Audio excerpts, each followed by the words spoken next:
Boa noite a todos. Imenso prazer estar aqui hoje apresentando mais uma live para o Jornal da PG. E hoje temos a honra de receber Flávia Ferronato, essa mulher incrível que está aqui hoje para falar um pouquinho sobre a sua história.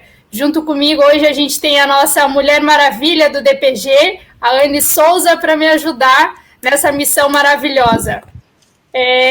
Para começar, Flávia não é só uma ativista de Twitter, ela tem um currículo invejável e eu realmente não sei como ela dá conta de tudo isso em 24 horas por dia. Além de mãe de 3 filhas e empresária, ela é arquiteta, urbanista, advogada, contabilista, jornalista. Mestre em regularização fundiária pela IPT, USP, sócia da Ferronato Advogados Associados, especialista em regularização fundiária urbana e fundadora e coordenadora do Movimento Nacional Advogados do Brasil. É uma grande honra ter você aqui essa noite, Flávia. Eu sei que a sua agenda é super lotada. Muito obrigada por nos dar essa horinha. Imagina, muito obrigada. Um prazer estar aqui. Eu que sou membro do DPG, né? Tenho orgulho de falar que eu sou membro do DPG. É um grande orgulho ter você no DPG também. Flávia, minha primeira pergunta para você hoje é: o que foi que aconteceu e por que motivo o seu nome ficou linkado com o Felipe Santa Cruz, presidente da Ordem dos Advogados do Brasil, e o que foi que aconteceu naquele momento que o seu nome simplesmente explodiu e veio à tona na mídia como uma grande defensora do conservadorismo e de uma senhora que tanto precisava de ajuda naquele momento? Na verdade, Regina, eu era uma tiazinha de WhatsApp, eu era palpiteira, eu era daquelas que entrava em posts no Facebook, no Twitter e ficava dando palpite. Na verdade, eu sou ainda administradora de um grupo de mulheres que me tomava um tempo, eu ficava mais interagindo lá, mas eu sempre gostei de ficar muito tempo em redes sociais. Olá, Rutinha. Minha filha sofreu um acidente grave jogando basquete, ela bateu a cabeça jogando basquete, e ela teve um problema chamado fístula licórica, que é quando o líquor fica vazando, e ela ficou com essa fístula ativa por mais de 2 meses, então ela tinha que ficar em repouso 24 horas por dia. Minha filha tem 12 anos, tinha 12 anos, hoje ela já tem 13, então você imagina, tinha 11 na verdade, segurar uma criança de 11 anos deitada na cama. Então eu tinha que ficar durante muito tempo com ela, colocá-la para dormir. Então eu ficava muito tempo no celular, né, enquanto ela assistia as coisinhas dela, e eu ficava também assistindo.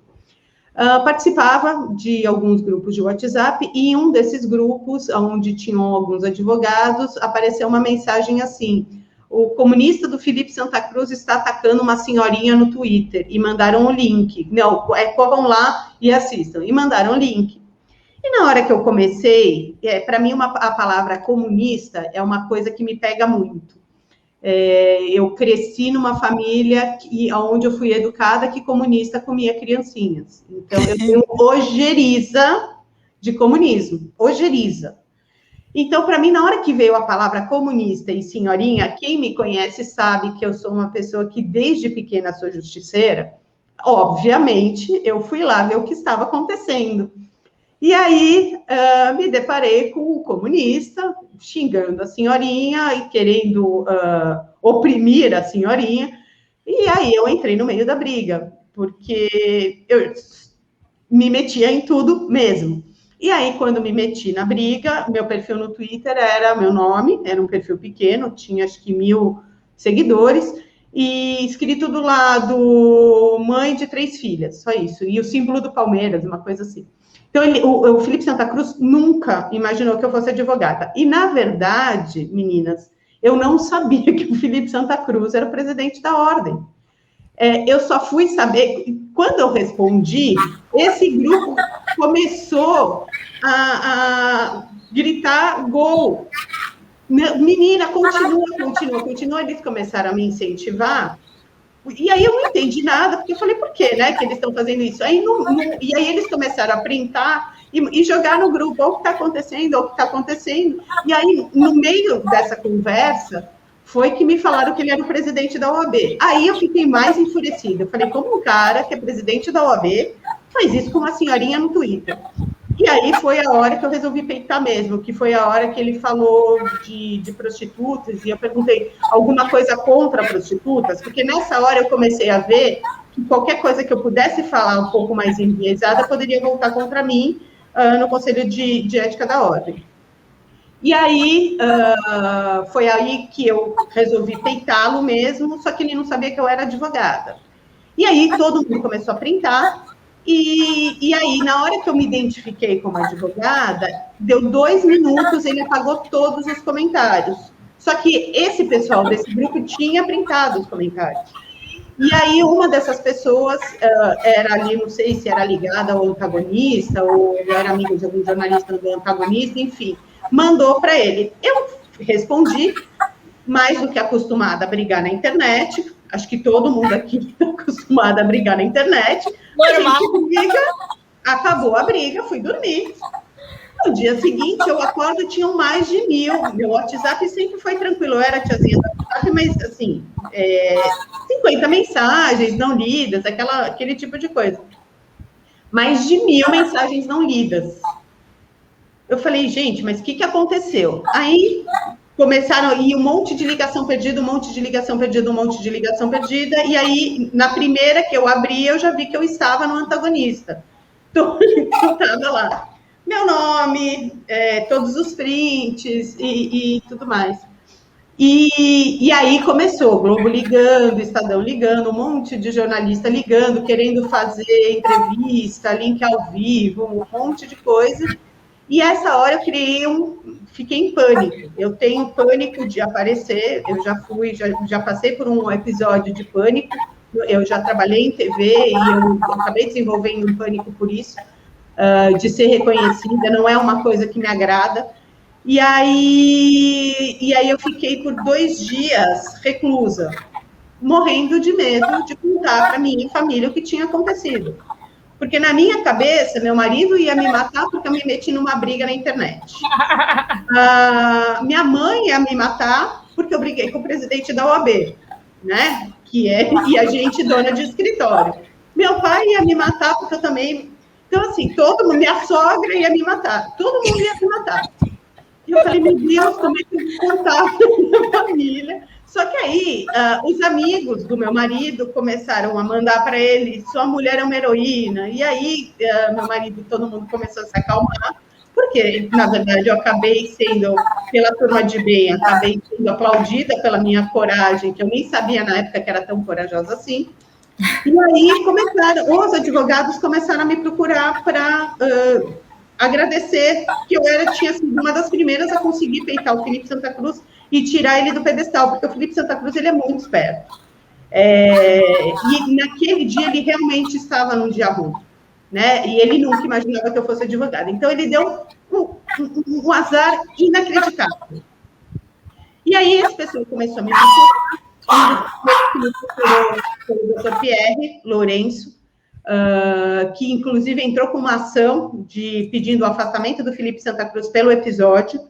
E aí eu comecei a entender que eu seria testemunha, então que não adiantaria eu me esconder, porque eu já estava lá, a briga já tinha caído no meu colo, e eu não poderia, naquele momento, fingir que nada estava acontecendo. Acabei conhecendo advogados, e aí, 2 dias depois do que aconteceu comigo, o Felipe Santa Cruz atacou o ex-ministro Sérgio Moro. E aí, esse grupo de advogados que estava conversando comigo ficou indignado, assim como eu, né? Falei, quem teria coragem de atacar o ícone ministro Sérgio Moro naquela época, ministro da Justiça? E aí, a gente resolveu fazer um manifesto de advogados criticando o presidente da ordem. Criamos o manifesto. E aí começou a adesão de 20, 30 advogados, e aí eu falei para o doutor Pierre, Pierre, seguinte, eu acho que aqui no WhatsApp a gente não vai conseguir coordenar. Vamos fazer o seguinte, vamos criar um grupo no Facebook, onde as pessoas que querem assinar o manifesto, vai ser um grupo só para o manifesto. elas colocam o nome e a OAB do lado, e aí a gente recorta e cola e junta no manifesto, vai ficar muito mais fácil. Foi assim que começou o Movimento Advogados do Brasil. Em 2 dias, tinham mais de 2.000 advogados assinando o manifesto. Hoje já são mais de 10.000 advogados, depois de um ano e vai fazer quase 2 anos, em maio faz 2 anos, não, em junho faz 2 anos. Já são mais de 10.000 advogados, e aí, agora a gente abraça tudo. O movimento começou o Manifesto dos Advogados do Brasil, o nome do grupo, virou Manifesto Advogados do Brasil em apoio ao ministro Sérgio Moro, era o nome do grupo. Virou Movimento Advogados do Brasil em apoio ao ministro Sérgio Moro, e depois que o ministro Sérgio Moro saiu do governo, virou Movimento Advogados no Brasil, sem apoiar mais ninguém, porque 90% do movimento não quer mais apoiar o Sérgio Moro. E aí ficamos nessa. Que legal, isso é muito interessante. E, bom, sua filha tá bem? Hoje ela tá bem? Não, hoje ela tá ótima, por um milagre, foi um verdadeiro milagre que aconteceu. Ela iria fazer uma cirurgia super séria na cabeça, porque era um vazamento que ninguém identificava. Num dia o vazamento parou do nada. Então, foi realmente um milagre. Que bom, que bênção. Que ótimo. Bom, foi maravilhoso você ter entrado nessa briga para defender essa senhora. Hoje a gente tem o prazer de ter você aqui. Aí veio o movimento dos advogados do manifesto. Depois disso, eu vejo e acompanho e adoro os seus posts, os seus comentários. E foi isso que te levou a comentar sobre política, a defender o conservadorismo, a defender o presidente Bolsonaro? Ou você foi mudando com o tempo, já era algo que tinha na sua cabeça? Na verdade, eu gostava de política desde pequena. Sempre discuti política, sempre tinha grupos de política do colégio, agora depois no WhatsApp e tal, a gente discutia. Fernando Paes, o Bituca, eu discutia muito com ele sobre política, a gente só discutia entre amigos mesmo, né? Eu posso falar que eu tenho a sorte, o privilégio de ter amigos muito esclarecidos, aonde a gente conseguia discutir política em alto nível, e eu sempre tive uma preocupação, principalmente depois que eu apareci, né, com o Movimento Advogados do Brasil. O que aconteceu, na verdade? Eu não apareci, eu não tive um grande número de seguidores quando o Felipe Santa Cruz me xingou. Eu comecei a chamar a atenção depois de 3 dias, quando eu resolvi comprar essa briga, que eu saí, né, do período de choque, e aí eu falei que eu vou comprar essa briga, vou comprar, quando eu publiquei que nenhum grupo feminista tinha me procurado, né? Porque, na verdade, amigas minhas que eram da OAB me procuraram, para falar que grupos feministas não me procuraram, 2 coletivos de mulheres me procuraram, um coletivo de esquerda, inclusive, e um coletivo que não era de esquerda, me procuraram, de mulheres advogadas, e emitiram nota com as integrantes assinando, me apoiaram bastante, só que a OAB se calou. E uma amiga minha era presidente de uma seccional da OAB, e ela emitiu uma nota, e a OAB de São Paulo exigiu que ela tirasse essa nota em apoio. E aí foi essa hora que eu fiquei indignada, porque eu vi que a OAB não ia fazer realmente nada, não ia, elas estavam proibidas, né, de me defender, por questões políticas, óbvio. E aí eu publiquei, nenhum grupo feminista me procurou, só porque eu sou branca de direita. E essa postagem, ela teve, acho que 60.000 compartilhamentos. Eu fui parar no Eduardo Bolsonaro, o presidente Bolsonaro chegou a compartilhar essa postagem. Então, e aí foi a hora que meu Twitter, principalmente, explodiu, E aí o pessoal começou a migrar para o Facebook, porque eu não tinha, o meu Twitter eu tinha, mas eu não usava, não entrava mais no Twitter. Foi só para fazer essa postagem. E aí minha base sempre foi Facebook. E aí eu comecei a escrever sobre isso, porque advogado ele tem, né? Ele tem essa facilidade de escrever. E eu sempre tive uma preocupação, e eu sempre discuti muito com o Fernando Weisman a respeito disso, inclusive, e com outros amigos que discutem política, e até por essa experiência nesse grupo de mulheres que eu administrava, que as pessoas não entendiam as leis e não entendiam a política, porque a gente pecava na maneira de se comunicar. A gente... e era uma coisa que o Bolsonaro tentava fazer, se comunicar mais fácil, mas ele também errava no tom, porque ele usava um tom mais agressivo.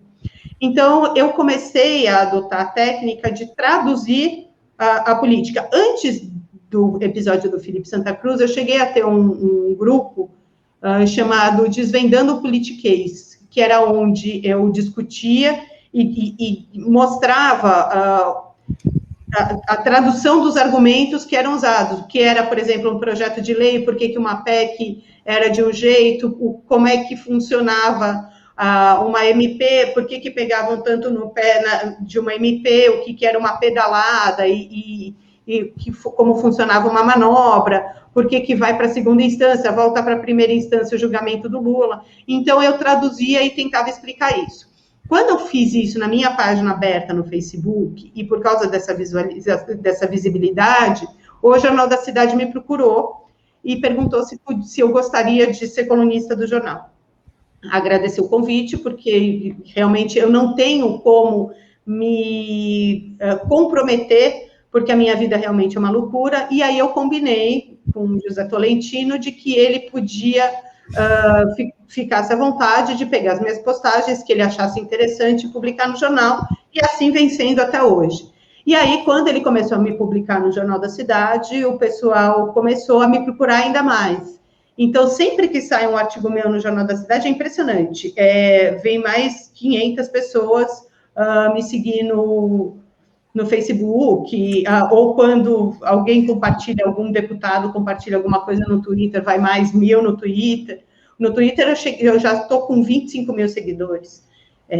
Facebook, 14 mil. A questão, aliás, que para mim é um orgulho e uma responsabilidade muito grande, não é nem tanto o número de seguidores, porque esse número de seguidores a gente sabe que muita gente tem, muita gente inclusive compra, né, seguidores. O engajamento das minhas publicações, principalmente no Facebook, e agora começou também no Twitter, é uma coisa impressionante. Eu tenho publicações com alcance de 500 mil de pessoas. É muito assustador, assim, é muita responsabilidade, sabe? É uma responsabilidade muito grande, né? Anny, com você. Flávia, eu gostaria de saber por que você apoia o Jair Messias Bolsonaro, tá? É uma coisa que eu gostaria muito de saber. E, paralelo a isso, eu gostaria de comparar o Dória, né? O Dória, ele veio numa pegada do Bolsodória, né? Dizendo que ele ia estar trabalhando junto com o Bolsonaro. Com o passar do tempo, esse homem, ele simplesmente, hoje, olhando para o passado, a gente percebe que ele nunca teve caráter, né? Mas ele se vestiu de uma maneira, enganou a muitos, né? Ali, né? E o Bolsonaro é um cara truculento, ele fala tudo que ele, né, que vem na cabeça dele, muitas das vezes, como eu já vi várias vezes, você traduzindo essa fala para que as pessoas entendam que ele está falando, na verdade, ele quer o melhor para o Brasil, essa é a minha visão. Mas você é uma mulher, já vi aqui, eu anotei tudo o que, já sabia de que algumas coisas que você fazia, né, e outras que eu não sabia, que eu olho assim, além, puxa vida, deu meia página aqui, né? Meia página aqui, ó, a minha colinha aqui com relação a você. Então, eu gostaria de saber mesmo por que a Flávia Ferronato, uma mulher com um currículo invejável, dedica tanto tempo à política e o apoio ao Jair Messias Bolsonaro. E por que você critica tanto o João Agripino Doria? Então, vamos lá, Anny. Eu vou começar do começo, tá? Certo. Eu vou falar que eu nunca fui apoiadora do presidente Bolsonaro. Isso é uma coisa que muita gente vai se chocar com o que eu vou falar, mas começou assim. Eu era contrária ao PT. Eu era apoiadora do Aécio Neves, né? Fiz campanha para o Aécio Neves. Eu sou uma pessoa que eu fui diretora jurídica de uma grande construtora e acompanhei muito os bastidores do Minha Casa Minha Vida.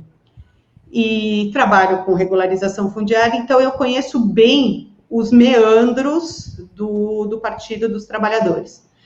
E para mim era uma questão de honra, por mais que eu acabaria até perdendo o meu emprego, porque a construtora que eu trabalhava vivia desse esquema, era uma coisa que para mim era inconcebível. Eu cheguei a sair da construtora por isso, por não concordar com... Quando eu descobri, eu consegui ficar lá mais um mês depois. Obviamente, eu desconfiava, não sou ingênua, e aí, quando eu descobri a profundidade daquilo, é uma coisa que me enojou mesmo. E aí, era uma época que eu comecei a questionar os caminhos da política. Isso foi quando o Temer, logo que a Dilma ia cair. Quando começou a primeira manifestação contrária a Dilma, eu arrastei meu marido, que odeia a política, e participei de todas sozinha. Meu marido já começou a não querer ir comigo, só em uma delas eu levei a minha filha. E fui encontrando amigos, e aí esse grupo que discutia a política começou a crescer, grupo de colégio, etc. O meu apoio ao presidente Bolsonaro, ele veio a um voto contrário ao Haddad. Na verdade, já no primeiro turno, eu já enxergava, eu era, no primeiro momento, eleitora do Álvaro Dias. Quando eu percebi que o Álvaro Dias não tinha chances de ganhar, eu fui no Bolsonaro, até para não correr o risco do segundo turno, e comecei a fazer campanha mesmo. No final do primeiro turno, começo do segundo, quando veio a notícia do Moro, do Paulo Guedes e da estrutura de ministérios que o presidente Bolsonaro queria fazer, aí eu comecei a vestir a camisa, né? No começo, eu comecei a ser muito crítica, porque tinha muita coisa lá de movimentação que eu não estava gostando. Eu não conhecia a Damares, não gostava de algumas coisas que aconteciam, e eu não tenho vergonha de falar, eu assisti a Rede Globo, né? Eu era muito influenciada ainda pelo antagonista, Rede Globo, Folha, como, assim, acho que muita gente foi.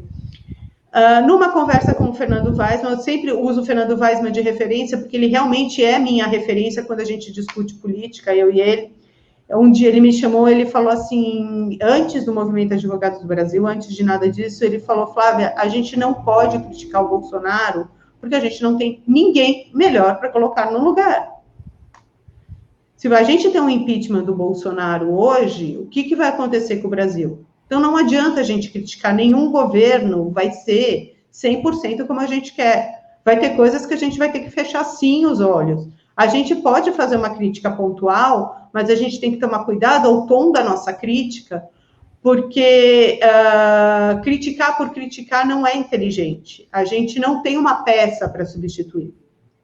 Então, ao contrário do que muita gente acha, e eu ser muito fã do presidente Bolsonaro, principalmente depois que eu descobri não, mas que eu acabei me envolvendo nos meandros da política, eu acho que muito mais do que fã do Bolsonaro, eu entendo que hoje ele é a única figura que pode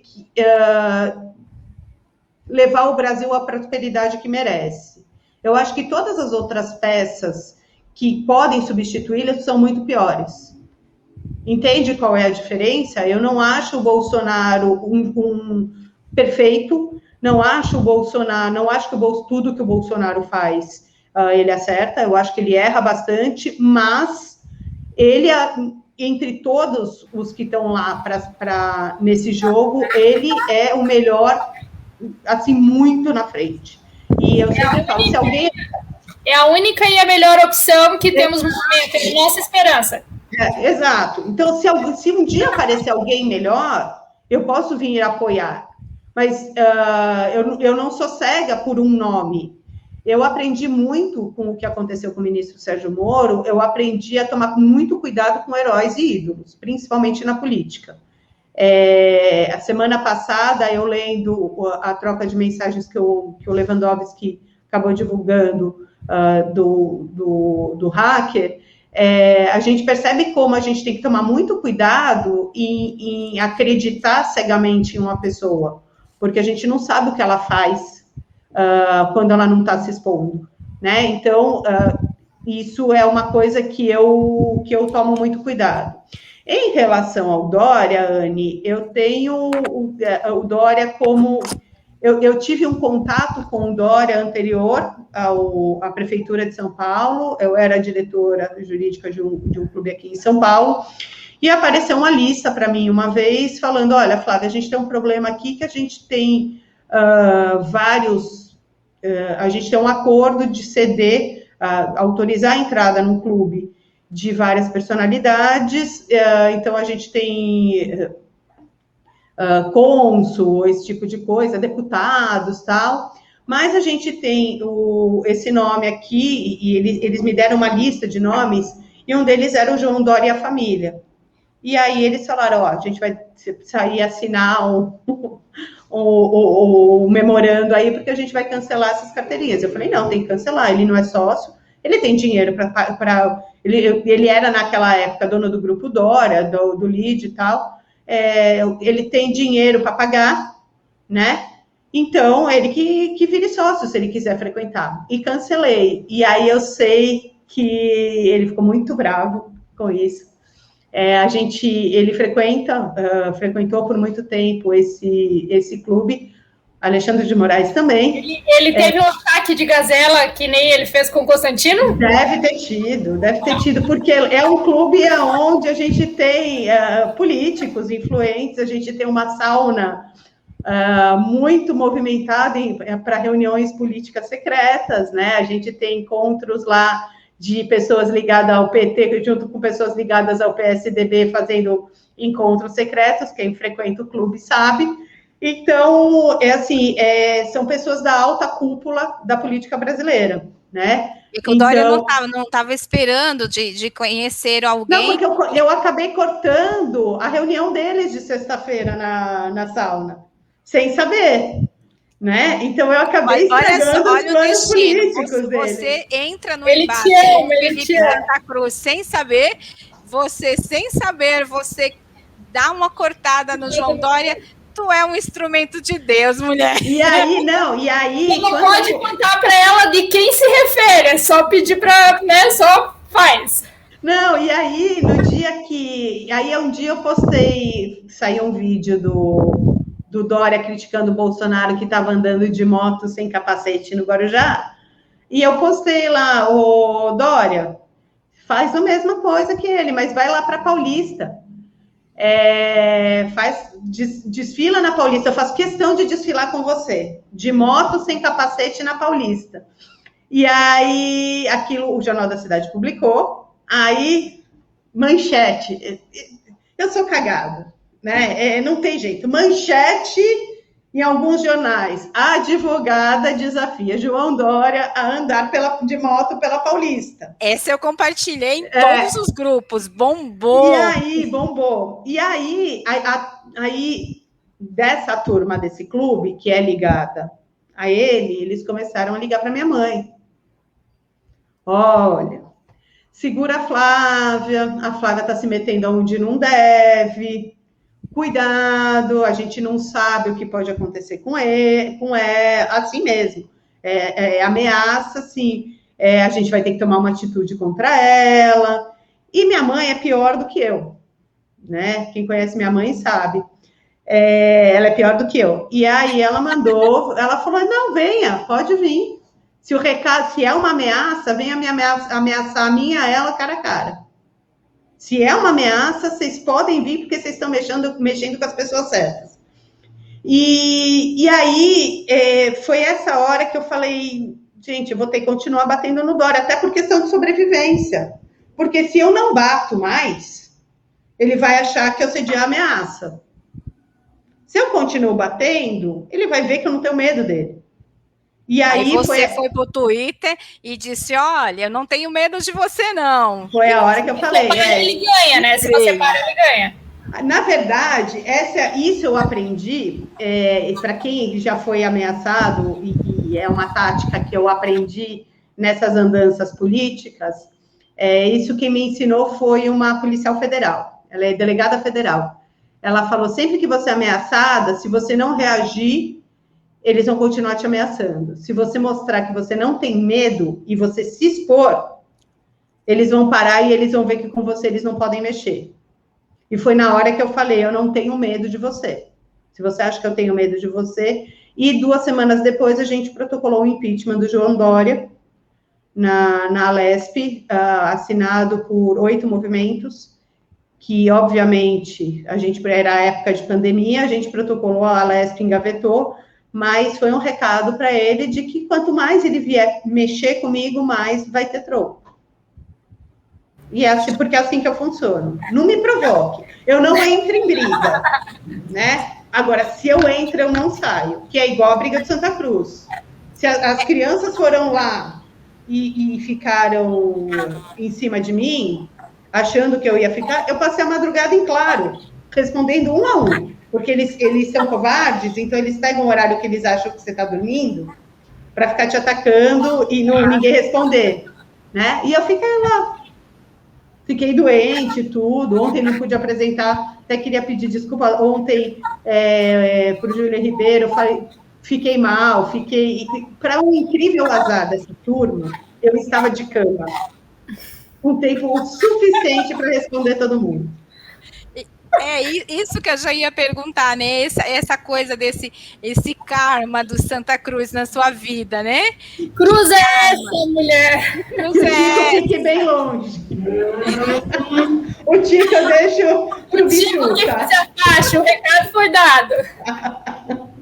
O Tico deixa o Bituca, que o Bituca o Bituca já teve problema com ele, deixa que ele se entenda. O Tico fica pro Bituca. Ô Flávio, como foi que surgiu essa confusão?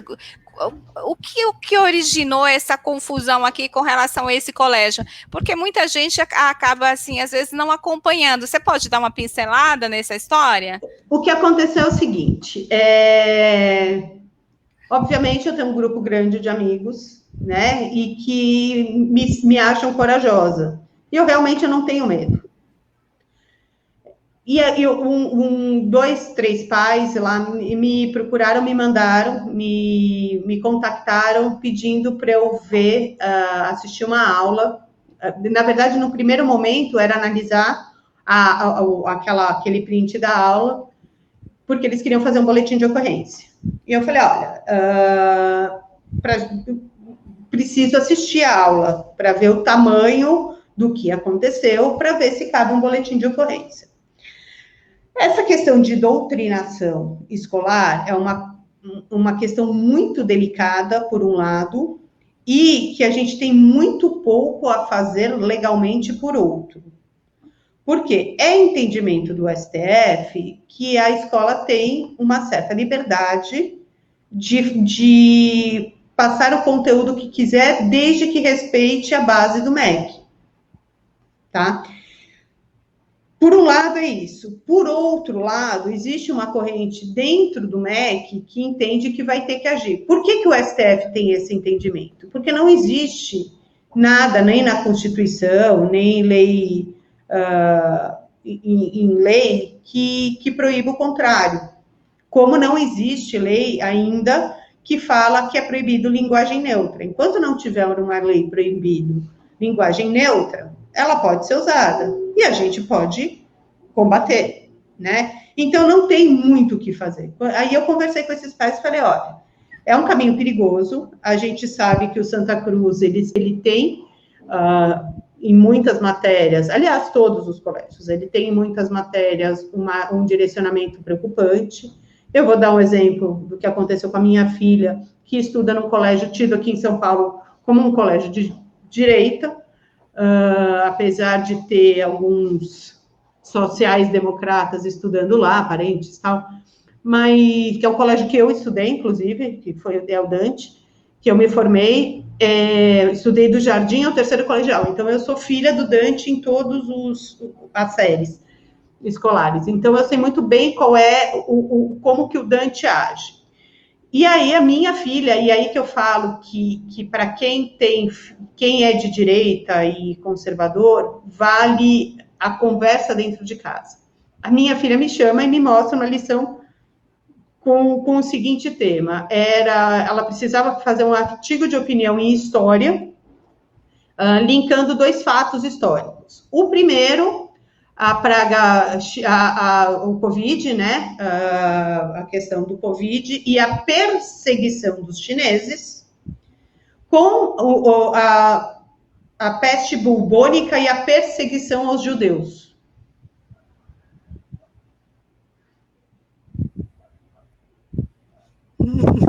Eu fiquei com essa mesma cara.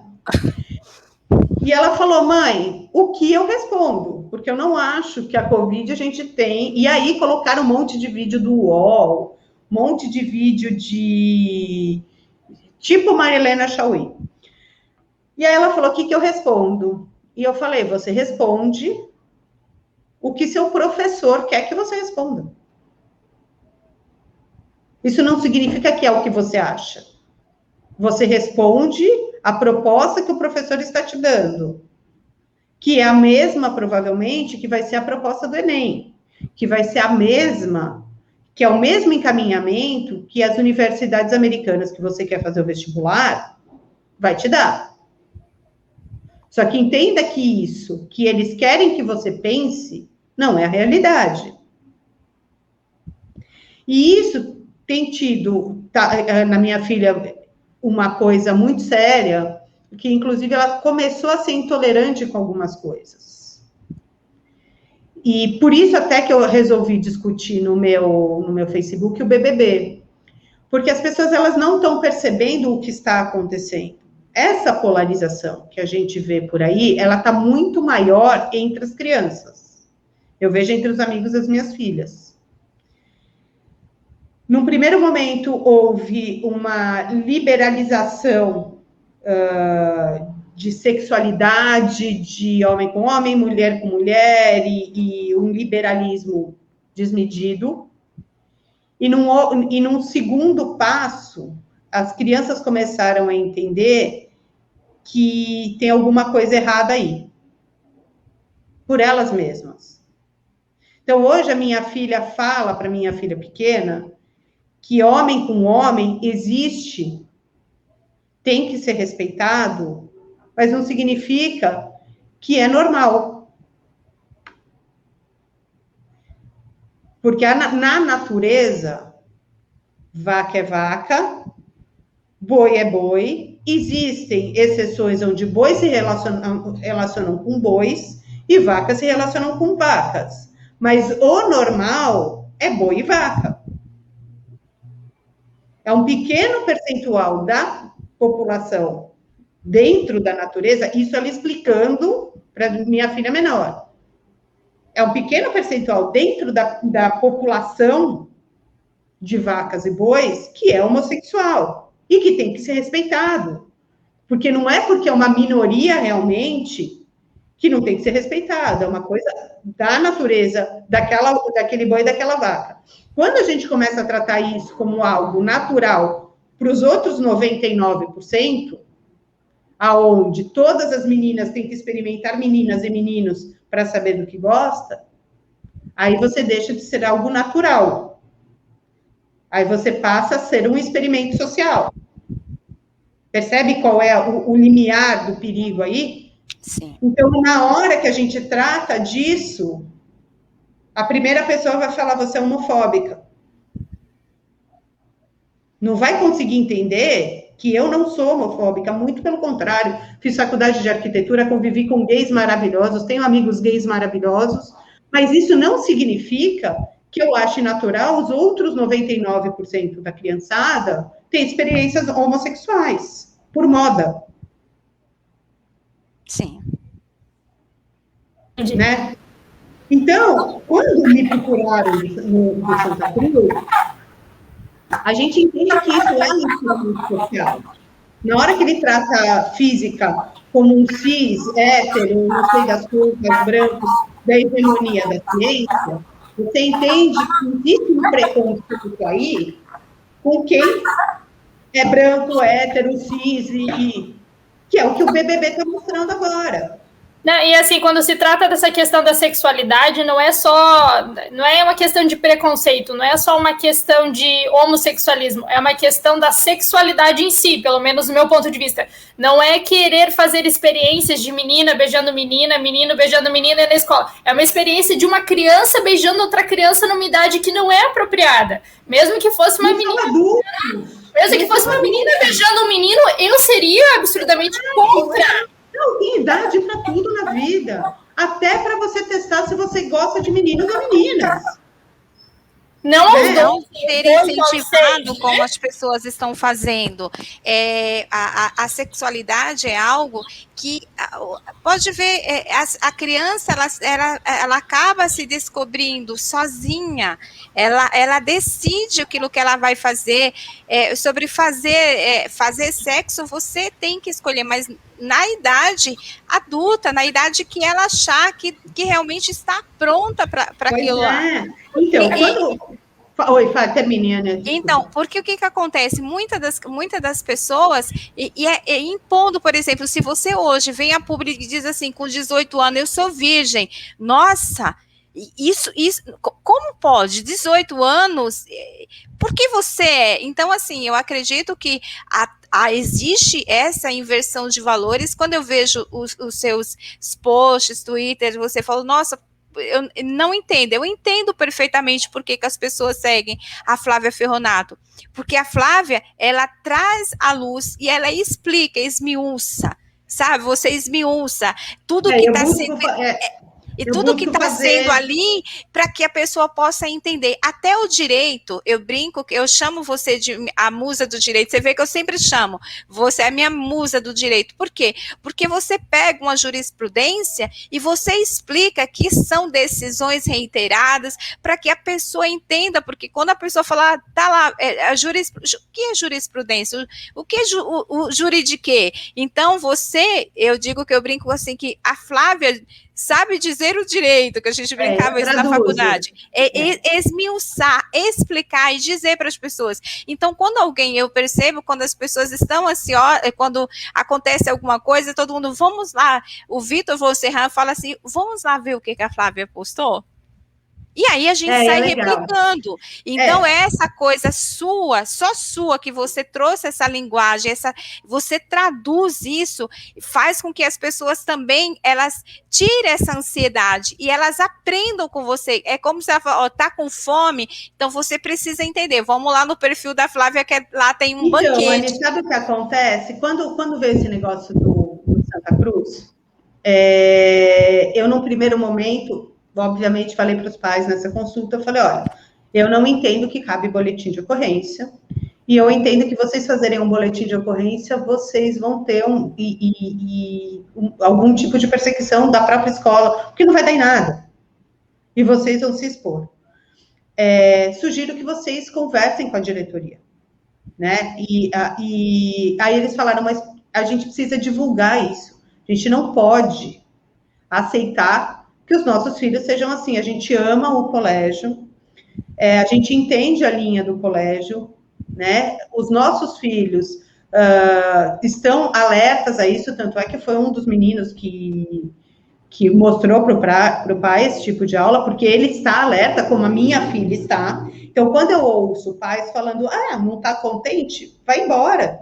Não, amigo, ele não está contente com aquilo, isso não significa que ele não está contente com o colégio. Muito pelo contrário, os pais estão muito contentes com o colégio, porque junto com 90% do que é dado, pelo que eu vi na aula, realmente é uma aula bem forte, bem embasada. Agora, tem os 10% que incomoda, sabe? que é os 10% que discute um lado só, não discute o outro. Então, eu falo que quando você discute só um lado, ele deixa de ser uma discussão e passa a ser uma doutrinação.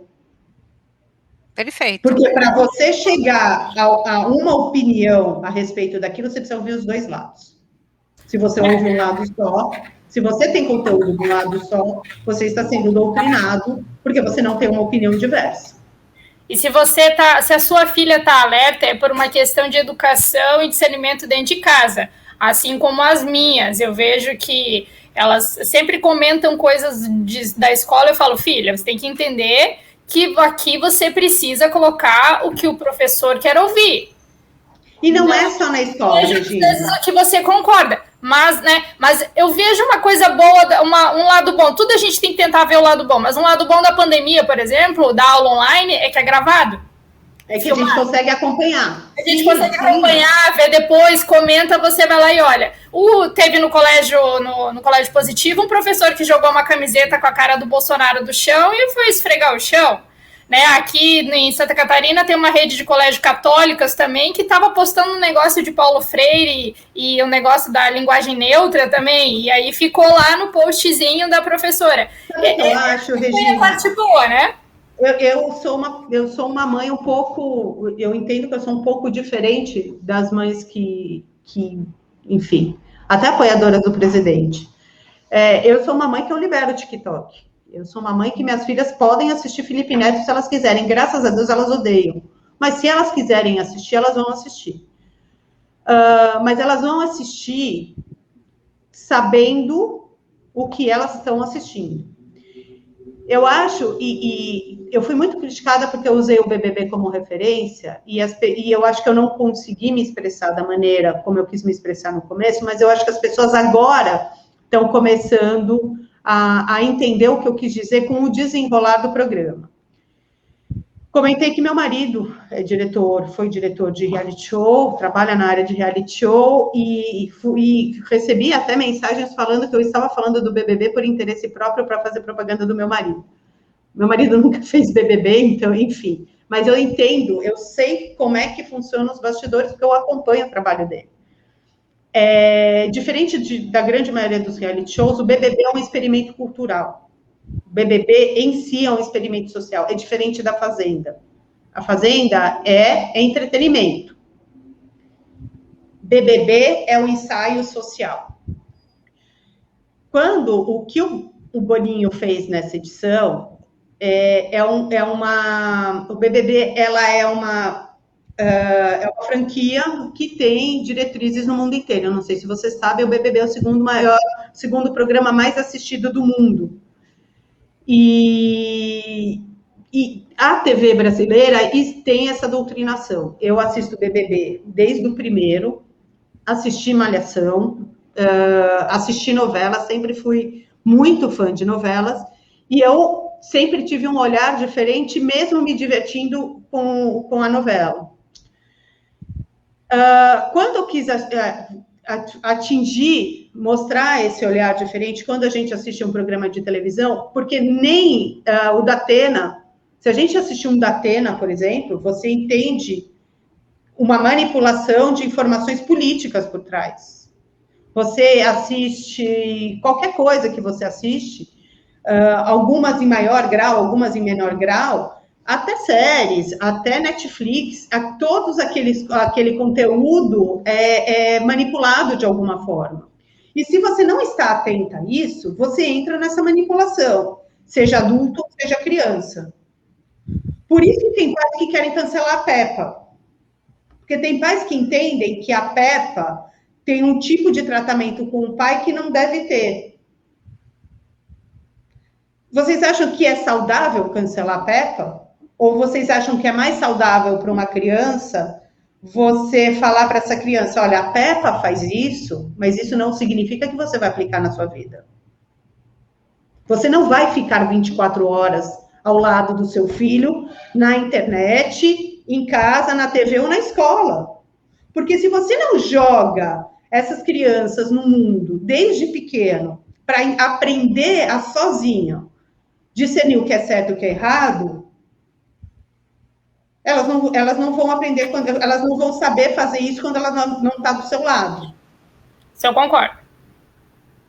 Na hora que a gente passa isso para o BBB, que é um programa onde a gente tem adolescentes e adultos assistindo e discutindo, e não venham me falar que não discute e não acompanha, porque por mais que você odeie o BBB, está lá no seu feed, fulano xingou a outra fulana de negra escrota. Está no feed. Você não vai fugir daquela realidade. Isso é notícia, isso é cotidiano, isso é cultura geral. Por mais que você odeie. Felipe Neto, você só pode criticar um Felipe Neto se você assistir um Felipe Neto. Não adianta você ignorar a existência do Felipe Neto porque você odeia ele. E se você não assiste, você não tem um olhar crítico ao que o Felipe Neto faz, ao que o BBB está fazendo, ao que a Malhação faz. Na hora que eu fico possessa da vida quando eu trato de BBB e alguém chega no meu perfil e fala: a Globo é lixo, não assisto BBB nem morta. Meu filho, você não precisa assistir BBB. Você só precisa acompanhar o que está acontecendo no BBB. Eu não vou pegar ninguém pela orelha e falar: olha, passe lá, fique lá na frente da televisão, vendo a discussão, acompanhando. Hoje em dia você acompanha a BBB 24 horas no grupo de Telegram. Você não precisa assistir. Ah, não vou dar audiência para a Globo. Ninguém quer dar audiência para a Globo, a gente quer mais é que a Globo se exploda. Mas a gente não pode fechar os olhos só porque não gosta. E isso é um grande defeito da direita brasileira. Eles fecham os olhos para aquilo que não gosta. E aí, é ignorando isso que essa turma ela consegue avançar. Então, eu sempre comparo com uma guerra. A gente está numa guerra. A gente está no meio de uma guerra cultural. A gente só vai ter chances de vencer essa guerra cultural se a gente conhecer nosso inimigo. Se a gente entrar no campo do inimigo como infiltrado para conhecer. Só uma coisa, eu acho uma coisa que é interessante, porque muita gente, ela não consegue ter esse filtro e também não consegue ter essa interpretação. Então, quando foi lá no início que foi criado o DPG, o Vitor queria trazer isso. Por isso que eu fui atrás de você, falei: Flávia, venha fazer parte. Nossa, foi uma festa, quando você disse sim, Vitor, a Flávia aceitou. Por quê? É combater a desinformação com a informação. Então, a Flávia Ferronato, DPG, o movimento nas ruas, mulheres com Bolsonaro, mesmo aquelas pessoas que dizem que elas não querem que elas tenham asco, você percebeu, o primeiro post, sim, seu, teve bastante críticas, as pessoas colocavam o Globo lixo, mas eu cheguei lá e olhei. No início, eu não entendi. Não comentei. Eu li. E eu aprendi com o Vitor do DPG, aguarde. A gente tem que ir construindo. Exatamente. E aí eu fui acompanhando, né? Eu falei, mas eu quero entender, eu não assisto, primeiro assim, porque eu não tenho TV aberta já mais ou menos há uns 9 anos, né? Ou é Netflix, o Thiaguinho, ele monopoliza, né? Meu autista. Ou se não, agora ele não quer mais, ele assinou agora um outro lá, o Amazon Prime. Ele foi lá e meteu o dedo lá, não sei como que ele fez, mas ele assinou um canal lá, né, do jeito dele, né? Então, assim, o que acontece? Eu acredito que você trazendo essa informação, mesmo que as pessoas não queiram assistir, ela começa a ter um filtro. Eu estava vendo o Dr. Who, e aí você percebe que lá no meio, na hora de uma regeneração, saiu um homem, entrou uma mulher. Sabe? E aí a gente percebe que aos pouquinhos aí vem uma viajante que aí ela sente vontade, ela gosta de mulher e vem o beijo gay. E aí hoje eu consigo, né, baseado nesses últimos 3 anos, eu consigo olhar e identificar. Então hoje o papel da Flávia Ferronato, eu vejo, né, é que hoje você ensina como as pessoas vão olhar isso e elas vão ter aquele filtro, aquela percepção que aquilo lá é manipulação. Na verdade, não era a minha ideia. Eu vou ser bem sincera, que eu nunca quis estar nessa posição que eu estou. Quem me conhece sabe. Sabe que para mim é pesado, sabe que eu lutei por muito tempo contra isso. Nunca quis estar nessa posição, não tenho ambição nenhuma, a gente estava discutindo isso lá nos bastidores, não tenho ambição política nenhuma. Estou sendo muito soldada, mas não quero, a minha ideia de vida é completamente outra. Eu quero trazer um pouco da minha experiência, até porque meu marido trabalha em TV e trabalha com edição. Meu marido foi montador da Fazenda, eu sei muito bem como é que se monta um reality show. Né? Meu marido foi diretor de TV, então eu sei como é que você encaminha qualquer tipo de assunto da maneira que você quiser. A gente consegue fazer de um participante bobinho um vilão, e a gente consegue fazer de um participante vilão um ídolo. Só pela edição do programa. Com o BBB é um pouco mais difícil, porque o BBB, o 24 horas do BBB, ele tem várias câmeras e as pessoas realmente acompanham. Então, essa manipulação é um pouco diferente. Por que eu quis abordar o BBB? O BBB é um programa que é cultura geral. Você querendo ou não, ele é cultura geral. E ele traz, dentro do BBB, aquilo que a gente estava comentando do Moro.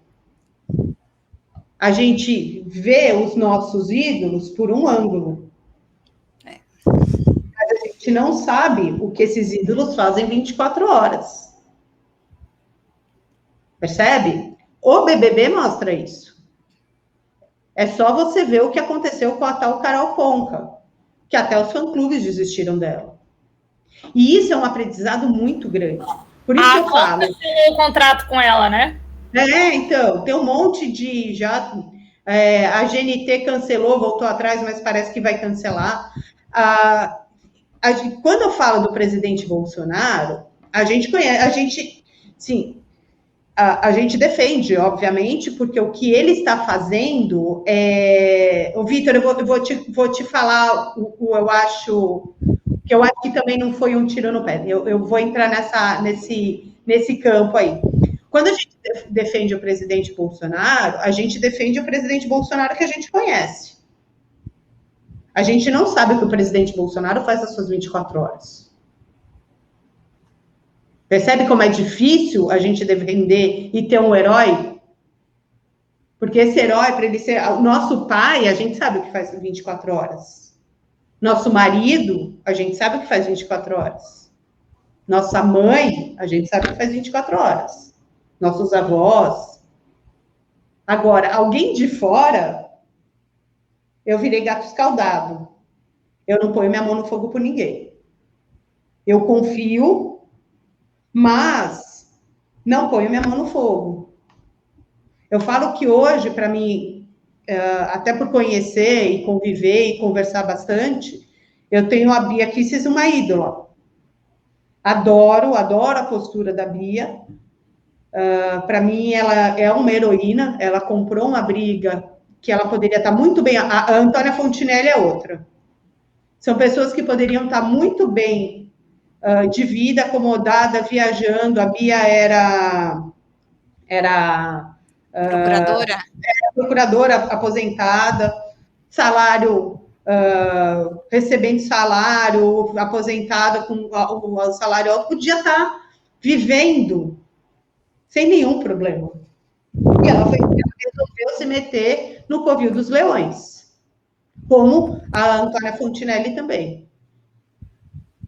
Agora, quando a gente vê essa edição do BBB, e eu alertei, eu não sei se vocês lembram, Ana, eu acho que esse post que você falou foi, acho que, do 3º dia de BBB. Eu falei, essa edição, ela foi feita primeiro para acabar com o cancelamento e toda a política do PSOL.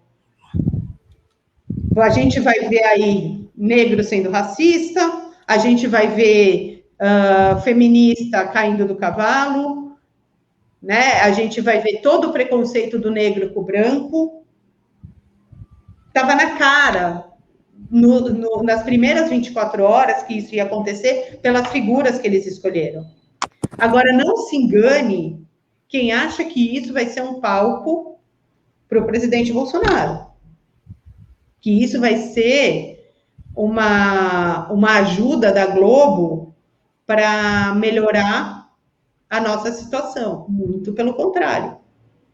A Globo está criando, com o BBB, um monstro que ela, na verdade, ela está desnudando o monstro que ela criou com a Malhação, porque tudo isso que está acontecendo no BBB é uma desconstrução da Malhação, a cultura do cancelamento, cultura do racismo, tudo isso foi criado pela Malhação, principalmente entre os jovens. Malhação acabou, pelo menos está suspensa, ninguém sabe se vai voltar. Eu entendo hoje que o fim da Malhação é muito simbólico, principalmente com a consequência do BBB que está tendo agora. E, para mim, isso vai acontecer ao longo do jogo com o outro lado, que são os bolsonaristas. E vai ter lá uma turma do meio altamente manipulada. Hoje a gente tem dois heróis que entenderam o jogo e foram manipulados. Uma loira, que era para ser a loira burra, e um homossexual, que se considera negro, que foi atacado pelos negros, chamado de sujo, porque ele não era negro. Então, a autodeclaração negra dele não era o suficiente para o grupo de negros. E ele é um mórmon homossexual que só se relaciona com mulheres.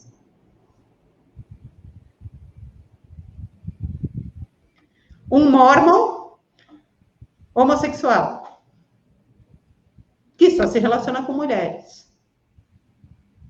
E uma loira, a mais bonita da casa, a mais gostosa da casa, o estereótipo de loira burra, que é a mais inteligente. Percebe? Foi um tiro no pé da Globo? Não, não foi um tiro no pé da Globo. Pois é, confuso.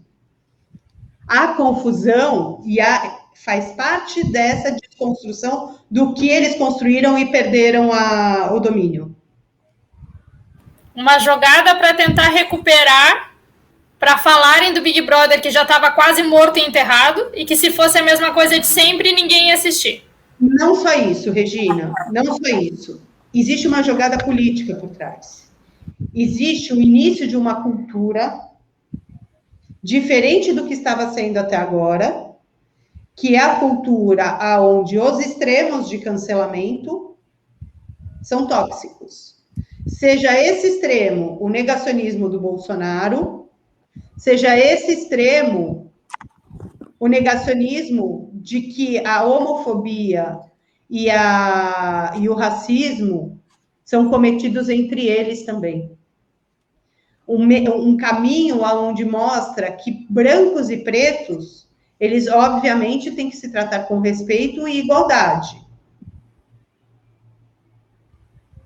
Sem extremismo. Então, por isso que eu falo, num primeiro momento eles estão desconstruindo a extrema esquerda, mas num segundo momento eles vão desconstruir quem eles acham que é a extrema direita, porque eles consideram o Bolsonaro a extrema direita. E eles vão colocar como herói o Luciano Huck. Um cara que respeita tudo isso, apaziguador, judeu. Você percebe? Que tem um olhar coletivo, que respeita negros e brancos e é contra a cultura do cancelamento, e que quer o quê? Na educação, construir o país. Na educação deles. Na educação do Santa Cruz. Percebe? O perigo disso. eu falo que análise política, as pessoas perguntam, mas por que você, qual que é tanto o seu conhecimento de análise política? Eu vou contar uma história para vocês. Eu não sabia o que era conservadorismo, não sabia o que era progressismo, eu fui descobrir há 1 ano e meio atrás, tá? Depois de criar o Movimento Advogados do Brasil. Eu não tenho vergonha em falar isso, porque eu nunca estudei política, eu nunca me aprofundei em política. A única coisa que eu tenho, que é uma virtude minha, é ter feito muitos anos de terapia, então eu tenho uma visão diferente de mundo. Eu enxergo os detalhes. Eu enxergo detalhes. Eu não enxergo o que o outro quer que eu enxergue. E isso eu aprimorei muito no direito. Né? Eu não coloquei no meu currículo, eu sou perita judicial. Então, quando você é perito, o perito é praticamente um juiz naquela minha especialidade. Eu tenho que enxergar além do que as partes me passam a verdadeira história. Eu preciso descobrir, e são os detalhes. E política é a mesma coisa, enxergar política é a mesma coisa que um seriado desse CSI da vida. É uma ciência. Você pega numa notícia a entrelinha, o porquê que a Globo está querendo falar aquela notícia, por que o UOL agora vai publicar que o Bolsonaro, que a esquerda está perdida porque o Bolsonaro conquistou o Congresso. Existe um objetivo atrás daquela notícia. E aí que a gente fica nos bastidores. E você tem que entender. Você tem que entender. É um problema. Por isso que a gente aprende, e por isso que eu falo, e é uma coisa que eu bato muito na tecla, que eu tenho muita preocupação nas minhas postagens de levar as pessoas a enxergarem o que eu enxergo. Elas têm que irem atrás da informação. Elas têm que irem atrás dos detalhes. Por isso que eu acho que o BBB, você aprende a ter esse olhar. Acho que a Anne congelou.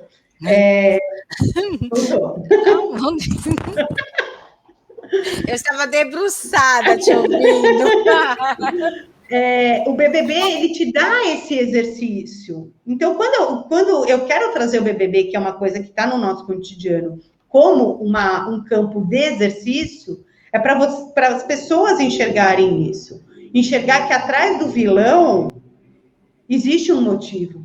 Por que as pessoas estão cancelando aquele que não era para ser vilão? Percebe? Como isso vai apurando o seu olhar sobre a política brasileira também? Puxa. É profundo, né? É profundo. É pesado. É pesado. E por isso por isso que é muito difícil numa postagem, através de 20 linhas, você conseguir passar esse quadro. Por isso que muitas vezes eu faço postagens seguidas provocativas. Eu sou uma pessoa que eu não tenho medo do cancelamento.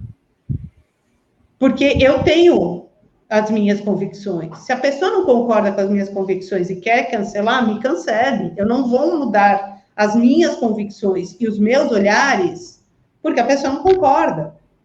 Então, eu não vou deixar de falar no BBB, e eu não vou deixar de falar na Globo Lixo, porque as pessoas acham que eu não posso dar audiência para a Globo.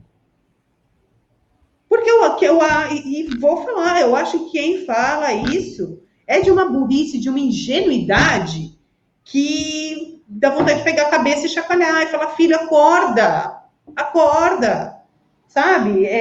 Não ignore o que está acontecendo. Mas, Flávia, quando alguém vai lá e ela te questiona, na verdade, eu acredito que as pessoas, elas querem entender o que você está dizendo. Sem dúvida. Entendeu? Sem dúvida. Assim, as pessoas, elas questionam, porque elas têm interesses. Tudo que você posta, se é interessante, tá bom, mas eu não estou vendo. É mais ou menos assim, olha, você está vendo a nuvem? Existe uma diferença da pessoa que fala... me recuso a assistir, mas eu vou acompanhar por você para entender o que você está falando. Existe uma diferença que Você está fazendo isso só porque seu marido trabalha nessa área e você quer audiência. Mas aí é aquela coisa, eu já falei. E existe uma diferença maior ainda que a pessoa falar, eu não vou dar audiência para a Globo só porque você quer. Esse que fala, eu não vou assistir Globo, porque a Globo é lixo. É para esse que eu quero falar, acorda, meu filho. Não, mas você vai dar audiência, vai atrair patrocinadores. Gente, a Globo não trabalha só com audiência, não. Quem acha que a Globo trabalha só com audiência, no estado atual que a Globo está muito enganado. Porque se a Globo quisesse audiência, ela mudaria completamente a linha de jornalismo dela. Ela atrairia os bolsonaristas. Ela conseguiria reverter todo o estrago que ela fez dela para conquistar audiência. O SBT fez isso espertamente e a Record fez isso espertamente. E no teu caso não é uma questão de que o teu marido trabalha com isso, por isso que você... Não, muito pelo contrário. O teu marido trabalha com isso, você entende, por isso que você precisa e pode falar sobre o assunto. Gina, tem uma coisa que eu entendo, eu sempre falo assim, eu entendo as pessoas que duvidam de mim. Porque a gente foi muito traído durante muito tempo. Joyce está aí, Frota está aí, Moro está aí. Eu entendo as pessoas que questionam a minha honestidade, porque elas não me conhecem. Do mesmo jeito que eu não confio, eu entendo quem não confia em mim porque não está 24 horas comigo. Mas uma coisa que as pessoas podem acreditar ou não, mas eu sou muito tranquila em falar, é que eu não tenho problema nenhum em cortar na minha carne. Eu não tenho problema nenhum se meu marido for mandado embora porque eu estou criticando a Globo. Porque para mim o certo é certo, o errado é errado. Meu marido não trabalha na Globo.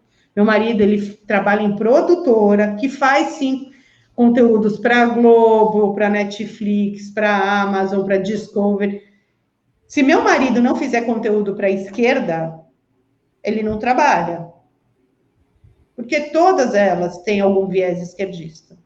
O que meu marido faz é buscar não cair nessa narrativa de manipulação de subliminares. E graças a Deus, ele vem tendo sucesso e sendo respeitado por isso. Então, se existem programas que manipulam subliminarmente, que não seja meu marido que trabalhe nele, porque ele não vai aceitar. Porque para mim isso é desonestidade intelectual, e para ele também. E se ele precisar mudar de área, ele vai mudar de área. Agora, é o que eu falo, o certo é certo, o errado é errado, independente de quem faça. Eu não vou aceitar que, se eu descobrir que meu marido se vendeu para esse esquema, ele vai deixar de ser meu marido, e ele sabe muito bem disso. É que, graças a Deus, meu marido é um cara que tem caráter, tem uma base sólida, e que trabalha no covil da esquerda. Meu marido, ele chegou já a pedir, ele trabalha ainda, numa grande produtora, tem uma posição importante nessa grande produtora, que na época da eleição, só que meu marido, ele não se envolve em política, tá? Ele não fala, meu marido eu imagino que já tenha votado no Lula. Por que eu falo que eu imagino? Porque a gente nunca discutiu política, e sempre que eu pergunto para ele em quem você votou, ele responde para mim, o voto é secreto. Se eu pergunto para ele quem que vai ganhar tal programa que ele editou, ele falou assim, assiste. Ele é desse tipo. Ele não viola a regra. Ele usa na vida dele aquilo que ele quer que usem com ele. E meu marido, ele é de um meio completamente de esquerda. E na época da eleição, meu marido falou, tomara que o Bolsonaro, se o Bolsonaro ganhar, e foi aí que eu descobri que ele tinha virado bolsonarista, porque ele me contou esse episódio, ele falou, olha, ele falou assim, estou pensando em comprar um terreno aqui perto da produtora, zoando com o pessoal da produtora. Aí as meninas LGBT e tal, mas Danilo? Ele falou, porque eu vou montar um stand de tiro, porque o Bolsonaro vai ganhar. Sabe o que aconteceu? Essas meninas, umas 30, foram até o dono da produtora pedirem a cabeça dele. Meu Deus. Porque elas não aceitariam trabalhar com bolsonarista. Para a gente ver quem tem a intolerância. É verdade. Flávia, voltando para o assunto das escolas.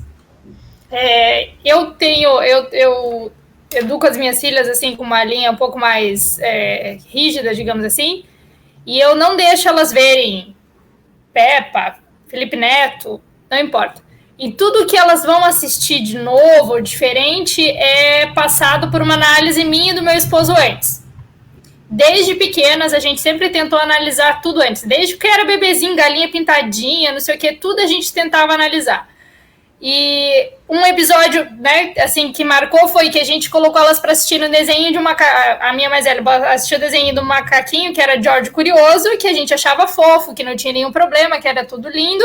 E aí, de repente, minha filha parou de falar, ela tinha 1 ano e pouquinho, era igual um macaquinho. Então, dali a gente começou a perceber que a gente tinha que olhar o desenho, analisar o que está sendo dito, quais são as mensagens que querem passar e ver se aquilo é adequado para a idade.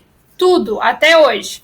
Então, a gente tem isso. E esse critério é uma coisa que, como a gente fez, a gente vê que isso está na cabecinha delas. São 2 meninas, uma de 8 e uma de 9 hoje. E a gente vê que elas vão, às vezes, na casa de um amiguinho, vão na casa e lá, às vezes, a TV é liberada, tablet liberado, celular, enfim. E a gente vê que, às vezes, elas querem assistir aqueles conteúdos e, às vezes, elas mesmas não gostam, não gostei, é muito violento, ou tem isso, ou tem aquilo. E aí, às vezes, elas comentam, ele estava assistindo isso, mãe. Mãe, a gente assistia, já chega falando, mãe, a gente assistiu tal coisa porque ele estava assistindo e aí não tinha o que a gente... Então, já começa assim. E eu vejo que na escola também, a professora falou isso. Então, desde pequenininha, pegava na escola, entrava no carro, já começava. E aí, como é que foi? O que a professora falou? A gente já começava a dar uma cercada para ensinar elas que tudo que acontece, teve diversos episódios, que elas vêm e comentam. Então, isso é uma coisa que já vai ficando na cabeça para alertar elas das coisas que acontecem. Que o amiguinho falou, que a mãe do amiguinho falou, que a professora falou, que a professora fez. E aí, a gente vai lidando, defendendo elas na escola, né? Mas aí, a gente chega num porém. Quando eles são pequenos, pelo menos do meu ponto de vista, a gente tem um controle um pouquinho maior, porque quando tem um problema, a professora te chama, quando tem não sei o que, a gente olha a agenda, a gente precisa ajudar a tarefa e tal. E aí, quando eles vão crescendo, a gente quer dar essa independência para eles. E aí a gente vê que as coisas vão, às vezes, piorando, porque a gente não tá lá na sala o tempo todo, a gente não precisa estar o tempo todo para ajudar na tarefa, a gente acompanha de uma maneira maior. E aí eles terminam o ensino médio, porque até o ensino médio os pais conseguem ter uma observação maior. E aí eles terminam o ensino médio. E aí eles vão para as faculdades. Se a cabeça desse jovem não é uma cabeça bem trabalhada, uma cabeça bem lidada com pai, com mãe, ou independente, né, de ter tido um pai e uma mãe, de ter crescido numa família, mas uma cabeça bem consolidada de raízes e princípios, a gente vê que tem uma deturpação muito grande nas universidades. É uma coisa absurda. Eu sei porque eu tenho uma prima da minha idade, eu não entrei na Universidade Federal, ela entrou na Universidade Federal. Hoje ela é livre, de uma forma, assim, sabe, que eu não sei descrever. E ela foi uma pessoa que passou em 4º lugar geral da faculdade, uma pessoa que era, meu Deus, para mim era a pessoa mais inteligente que eu tinha conhecido na vida. Aí eu te pergunto, as universidades, elas estão piores do que os colégios? Porque lá os jovens se sentem, tipo, adultos e responsáveis por si? Na verdade, isso tudo faz parte de uma guerra, né? O colégio, ele prepara para você ter uma faculdade aonde você fica refém desse tipo de pensamento. Isso é muito nítido, tá? E é uma guerra mesmo. Vou dar uma informação para vocês que é o que parece. O Sleep Giants, por exemplo, foi criada numa federal.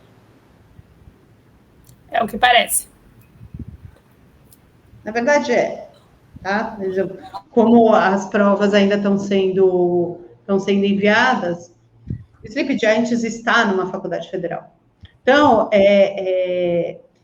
eles preparam a cabeça dessas crianças, para essas crianças serem alvos fáceis de manipulação para atingir aquele objetivo dentro das universidades. Quando eu falo que eu sou favorável que as crianças tenham total liberdade de ter acesso a tudo, obviamente, dentro daquele limite de idade, eu tenho 2 de 9, né? Eu tenho gêmeas de 9, mas eu tenho uma de 13. Quando você tem uma irmã mais velha, com essa diferença de idade, não vai ter jeito. As minhas de 9 vão assistir o conteúdo da de 13 e vão... Então, eu tive esse problema em casa, até de crítico, para não infantilizar muito a minha de 13 e também não ter uma precocidade nas de 9. Eu tive que me esforçar muito para elas terem esse olhar crítico. Óbvio que a minha posição hoje de influenciadora ajuda muito nisso, porque elas respeitam muito, porque elas veem os nossos amigos meus, do meu marido, elogiando, então para elas a mãe é um espelho, então elas entendem que eu sou uma pessoa que influencio pela minha crítica, mas elas passam a ter um olhar crítico. Essas crianças dificilmente vão ser capturadas numa universidade federal, porque elas foram criadas num ambiente onde o mundo não captura elas. Mas tem uma dificuldade muito séria aí, porque a adolescente por si só acha que é a dona da razão. Então, na hora que elas criam esse olhar crítico, é difícil você argumentar, porque ela acha que o olhar dela crítico é o que está certo.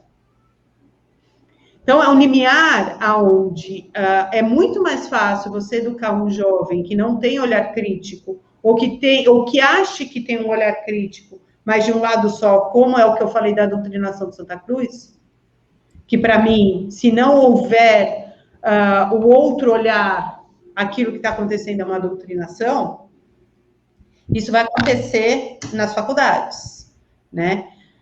Universidades federais, elas são feitas hoje em dia para isso. Eu sou membro do DPL, Docentes pela Liberdade, onde a grande maioria dos membros é professor de universidade federal. E eles contam que, por mais que eles são professores conservadores, de carreira e tal, eles são perseguidos na faculdade, pelos alunos e pelos professores, e pela direção. Os próprios alunos não querem ter esse outro olhar, porque eles foram criados para não ter esse outro olhar. Por isso que eu falo, não adianta nada a gente combater a faculdade se a gente não tiver o jovem preparado na base. Por isso que eu alerto que é muito preocupante uma política adotada pelo Luciano Huck, se a gente não tiver o controle e a proibição da ideologia nas escolas. Se a gente não conseguir implementar a escola sem partido. O professor, ele tem que ter a liberdade de falar o que ele quiser, desde que ele respeite a posição de criança. Porque é muito bonito falar em liberdade de expressão e falar o que quiser quando o seu interlocutor é adulto. Só que a gente está falando de crianças. Eu não aceito esse argumento de liberdade de expressão para crianças. Existe censura de idade. Por que não vai existir para professores também? Não entrar em determinados conteúdos. Por que um filme, uma criança é orientada a ter uma idade, a partir de certa idade, ter aquele conteúdo, e nas escolas não? Percebe o contrassenso? Então, é muito perigoso isso. E a gente está num caminho onde veio um rolo compressor nas nossas vidas. Eu falei que eu descobri recentemente a respeito do conservadorismo. Eu sempre fui conservadora e não sabia. Eu sou conservadora na minha vida. O que é ser conservador para mim? É eu respeitar. Eu não acho que conservadorismo é uma ideologia, tá? Para mim, eu já nego, a minha visão de conservadorismo é muito diferente do que muita gente tem. Para mim, conservadorismo é um estilo de vida. Eu respeito o meu vizinho, que eu adoro, um casal de jovens veganos, que devem ser psolistas, tá? Adoro, que resgatam crianças nas ruas. Ela tem o cabelo azul, cada hora ela parece dona de um salão de cabeleireiro super moderno. Um casal muito bacana. E respeito muito. Minhas filhas frequentam a casa deles. Eles dão jantares para as minhas filhas. Isso significa que as minhas filhas vão ser veganas? Então, para mim, o conservadorismo é isso. Se esse casal, ele quer ser vegano, ele quer votar no PSOL, ele quer o que quiser da vida, ele tem todo o direito de fazer isso. Eu respeito a escolha dele. Agora, não venham falar para as minhas filhas que elas têm que ser veganas. Na minha casa, mando eu. Na minha vida, mando eu. Na vida das minhas filhas, até elas fazerem 18 anos, mando eu. E para mim isso é o conservadorismo. Então, quando chegam para mim e falam, você é conservadora, você é homofóbica, você é racista, eu olho e falo, eu tenho pena de você, porque você não entendeu nada do conservadorismo. É uma outra coisa. Um dia uma pessoa me falou muita coisa. Da mesma forma que você está dizendo sobre ser conservadora, para mim, ser conservador é isso, respeitar as liberdades individuais. Eu respeito que você seja gay, ou que você incentive que o seu filho seja, mas na minha casa, eu vou dizer, olha, o normal é papai e mamãe. Esse é o normal. A gente não vai aceitar que na escola eles induzam nossos filhos a ser gays. Exatamente. É homofobia? Não, não é homofobia, é respeito. É respeito. Então, essa palavra, Flávia, homofobia, a direita tem que desconstruir, porque assim, fobia, o que é fobia para mim, para você, para todos nós? Medo. Fobia é quando você tem medo. Eu tenho medo de entrar no elevador, eu tenho medo de ficar dentro do elevador sozinha, isso é uma fobia. Fobia de homem. Então, assim, na verdade, essa palavra já é totalmente errada, né? Então, assim, meu professor de direito previdenciário na faculdade, ele é casado e ele dava aula, e em nenhum momento a gente percebia que ele trazia isso para dentro da sala de aula, entendeu? Então, assim, ele tinha, e ele era respeitado. Essa coisa agora que geralmente a esquerda tenta colocar esse rótulo na gente, ninguém vai colar isso, porque assim, eu não tenho fobia de ninguém. Anne, é eles que eles não nos toleram. Sim. Lacan é um psicanalista, tal, como Freud, que é um cara que pouca gente entende. Você precisa estudar muito Lacan para entender. Eu não entendo, não estudei muito, não entendo. Mas o Lacan foi o que criou a teoria dos espelhos. Que ele fala que a gente enxerga no outro aquilo que a gente já foi ou aquilo que a gente é. Quando um cara te chama de homofóbico sem ter uma razão, sem ter uma comprovação que você realmente tenha feito uma homofobia, ele não está falando para a gente. Ele está falando para ele. Isso é a teoria dos espelhos. Isso Lacan explica. O que acontece, e isso no episódio do Santa Cruz ficou muito nítido, é que eles criam um discurso para dentro de uma bolha, e isso o BBB também explica, eles criam um discurso para dentro de uma bolha, e as pessoas daquela bolha vão repetindo esse discurso. Mas na hora que eles saem da bolha, esse discurso não se sustenta, e eles culpam as pessoas que estão fora da bolha. Porque eles são tão mimados e tão acostumados a conseguirem, dentro da bolha, ser unanimidade, que eles não enxergam que o mundo não é a bolha deles. Então, eles acham que você tem que entrar na bolha deles. e não eles saírem na bolha. Eles querem transformar o mundo na bolha deles. E ai de quem pensar diferente. O globalismo é isso. O globalismo nada mais é do que transformar o mundo numa bolha global do pensamento deles. Só que o mundo está reagindo. A gente acha que não, eles acharam que ia ser muito mais fácil. Só que com o coronavírus, o golpe ficou muito mais exposto. Porque esse golpe a gente via no nosso dia a dia sem perceber. Era um golpe que ia demorar mais uns 50 anos. Com o coronavírus, esse golpe, eles tentaram dar um golpe abreviadamente. E as pessoas se alertaram. E terceira lei de Newton. Toda ação tem uma reação. Perfeito. Percebe? Que é isso que a gente está fazendo agora. A gente está reagindo. Só que, para incrível azar deles, no Brasil a gente é a maioria. Graças a Deus. Por isso que eles se desesperam. Por isso que eles se desesperam. Por isso que a Globo tem que tomar a atitude que tomou. Porque a gente é maioria.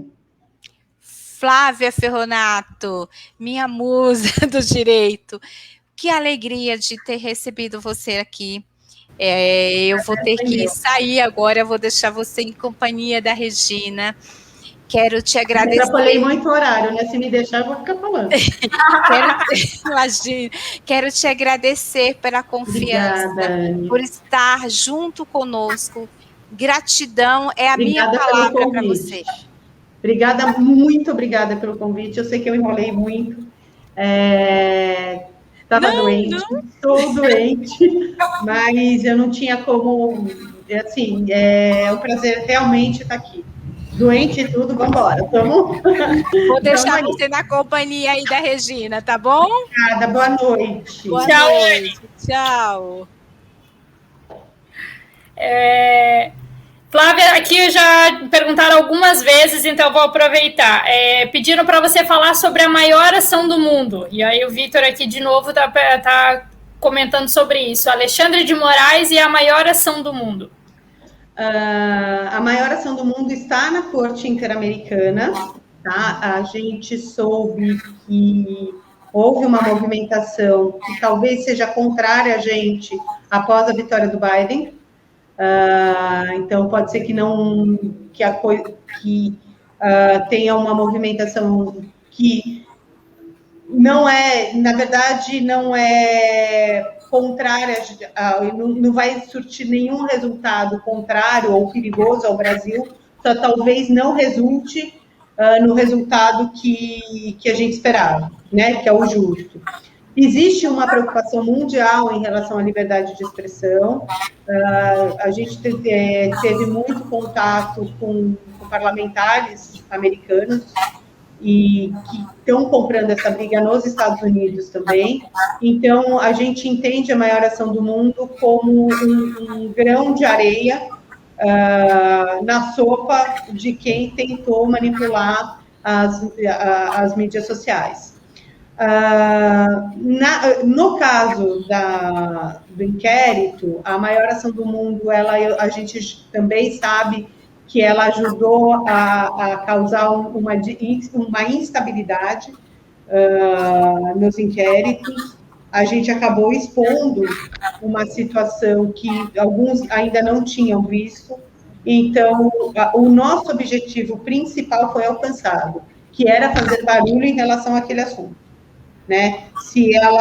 A gente recebeu, além da Corte Interamericana, a gente recebeu muito apoio do pessoal do Japão, dos advogados do Japão, dos advogados de Portugal e dos advogados americanos. Então, a gente conseguiu fazer uma conexão mundial de advogados em relação a essa pauta de liberdade de expressão, porque é uma pauta que está virando mundial. Legal, interessante. Deixa eu te fazer uma pergunta voltando lá para o assunto de São Paulo. A situação do lockdown e das vacinações obrigatórias. Isso não é algo que podemos dizer... Eu não sou advogada, sou leiga no assunto. Isso não é algo que a gente pode dizer que seria ilegal? no mínimo? É assim, vamos lá. Legal não é. São Paulo, né? O lockdown geral, mas São Paulo Eu em si. entendo completamente ilegal, mas o STF entende como completamente legal. Então, Sim. a gente está numa insegurança jurídica enorme. Vou te dar um exemplo. O Estado de São Paulo liberou 70% de volta às aulas com embasamento científico. Vou voltar antes. O Estado de São Paulo, semana retrasada, fez faixa vermelha, fase vermelha, nos finais de semana e à noite. Prefeitura de Bauru falou que tinha embasamento científico para liberar algumas outras coisas naquela cidade em especial. O Estado de São Paulo acionou a justiça que proibiu que aquela volta acontecesse, porque tinha que seguir as diretrizes do Estado. O Estado vai e libera 70% de volta às aulas para as crianças. O prefeito Bruno Covas vai lá e fala que tem embasamento científico para voltar só 35%. Nesse caso, se acionar a justiça, é bem capaz da justiça falar que ele está certo. Você percebe que são dois olhares com o mesmo parâmetro, feitos de maneiras diferentes? Você percebe a insegurança jurídica que isso traz? Então, peraí, quando é para interesse para um, a decisão é de um jeito. Quando é interesse para outro, a decisão é de outro jeito. E mais, no Brasil, o que o STF está fazendo é modificando as leis. Então, se no papel está que meninos são meninos, meninas são meninas, o STF é capaz de falar, não, meninos são meninos, meninas são meninas, mas o legislador quis falar que entre meninos e meninas tinham bastante coisa. E isso é o que a gente chama de ativismo judicial. O STF, ele interpreta diferente ao que está escrito na lei, na maneira que lhe convém. Ele está exercendo um papel de legislador no Brasil, sendo que esse papel que ele é só um órgão julgador. Quem legisla é o legislativo, é a Câmara. E aí que existe essa interferência de poderes muito perigosa. O STF está ocupando o lugar da Câmara, está ocupando o lugar do Senado. E como é que dá um basta nisso? Ninguém sabe. Porque agora me parece que é uma coisa quase impossível de parar, né? Joga para o STF diz que está tudo bem, e assim a gente fica numa coisa que... Regina, existia uma esperança muito grande com a indicação do Bolsonaro no STF, tá? Eu entendo todos os motivos políticos e todas as circunstâncias pela indicação, mas foi uma indicação que não resolve esse tipo de problema. A gente tem um Senado onde nem o Flávio Bolsonaro é bolsonarista. É um Senado onde a gente não pode contar com ninguém. Todos lá são contrários ao Bolsonaro e o filho fica em cima do muro. Porque o filho não vota em pautas favoráveis. O filho não vai lá e coloca o pau na mesa e fala, vai ser assim. Eu vou ser o único divergente. Ele não faz isso. E é o Senado que consegue interferir no STF, analisando os impeachments. Se o Senado não faz isso, ninguém segura o STF. E você acha que a vitória do Bolsonaro no Senado agora nos ajuda? Na verdade, o Bolsonaro não ganhou no Senado. O Bolsonaro não perdeu no Senado. Não perdeu, exatamente. É o outro lado da moeda. A vitória foi de não ter um inimigo do Bolsonaro. Isso não significa que as pautas que os bolsonaristas querem vão seguir no Senado. E até por isso o Bolsonaro não colocou como prioridade de pautas aquelas que ele sabia que eles seriam contra. Bolsonaro, por exemplo, não colocou a prisão em segunda instância. Por que ele não colocou a prisão em segunda instância? Porque ele não quer? Não. é porque a gente já perdeu tanto tempo discutindo a morte da Bezerra, que o Bolsonaro preferiu focar naquilo que ele sabe que o Congresso vai aprovar e que a gente também precisa. Então, não adianta nada a gente ficar perdendo tempo com uma coisa que a gente sabe que o Congresso não vai aprovar, como prisão em segunda instância, e deixar de discutir a reforma administrativa.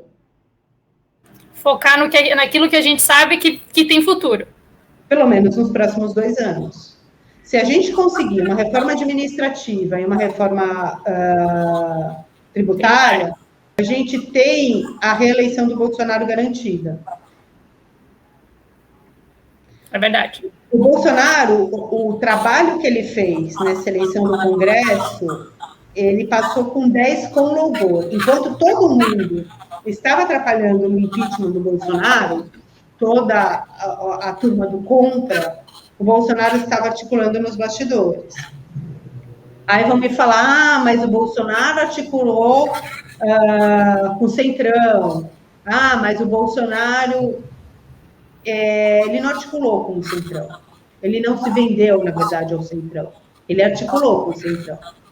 O Bolsonaro, ele fez uma base daquilo que essa própria turma do contra sempre falou, que o Bolsonaro não conversava com a Câmara e com o Senado.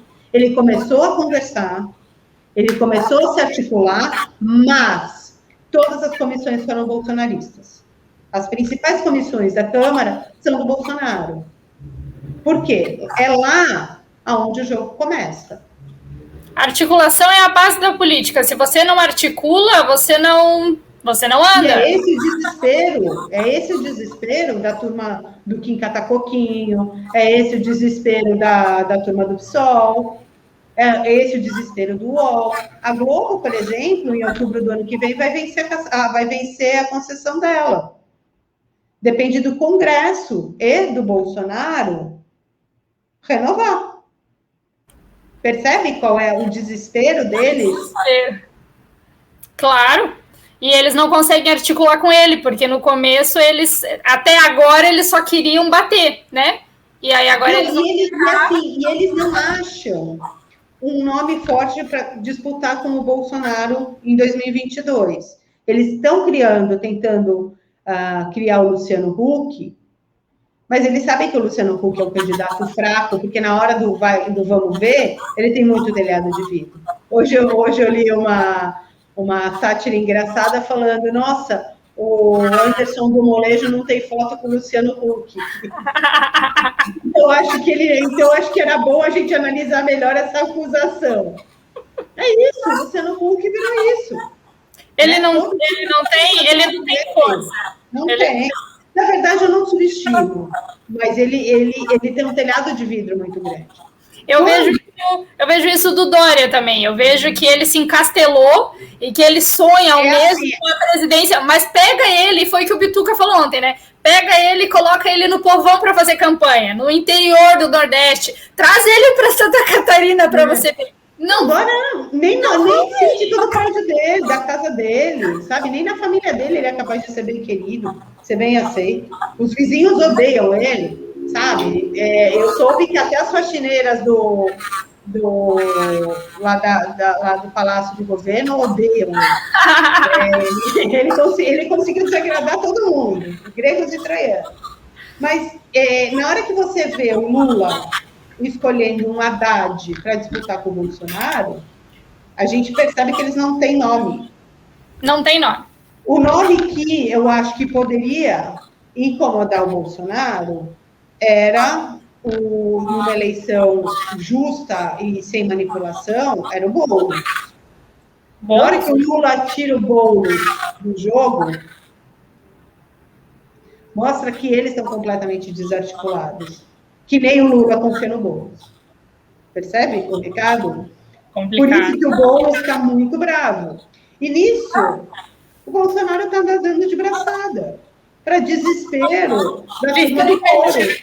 Literalmente. Para desespero da turma do Moro. A turma do Moro, depois do que aconteceu, estão órfãos. E é essa turma que a Globo quer pegar. É verdade. Que é essa turma lava-jatista que a Globo quer capturar. É verdade. Flávia, prazer enorme por mim e a gente continua conversando. É 1 hora só, né?